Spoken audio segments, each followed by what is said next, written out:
In this video, I'm going to cover how to generate a roof structure using the RedX Walls app. So I have a multi-level building here with, there's no roof so far. So if you open up the roof tools, you can press on the auto generate roof button and that'll auto create the structure using the, the path of the house. If you wanted a custom path, we can undo that, go back to top down, and you can draw the roof perimeter manually also, if that was needed.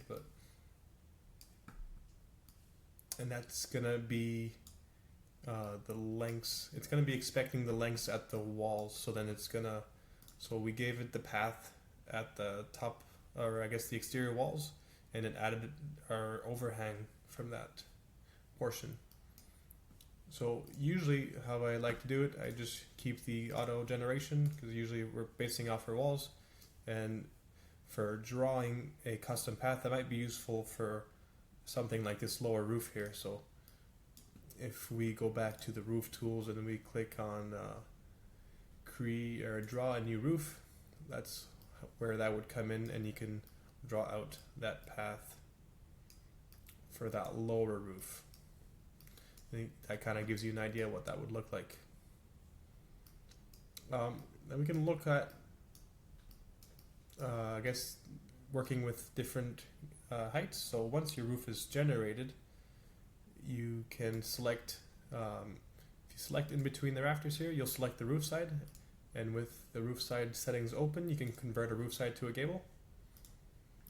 When you convert the side to a gable, it's gonna want to auto convert your lower wall into a rake wall as well. And if you wanted a custom angle also, instead of converting it to a gable, you can change your roof pitch to a 12-12, for example. And that's how that would, you'll see how that automatically updates. And you'll find all of your roof settings here. So if you select the roof tools and roof settings, it's going to ask you which roof structure you want to edit, since we have two here. And then you'll see the initial roof angle, roof settings, and rise to roof start, rafter spacing, all that stuff. Another way to get to the roof settings, select in between the rafters here and click on the three little dots there, and you'll see the edit roof side settings.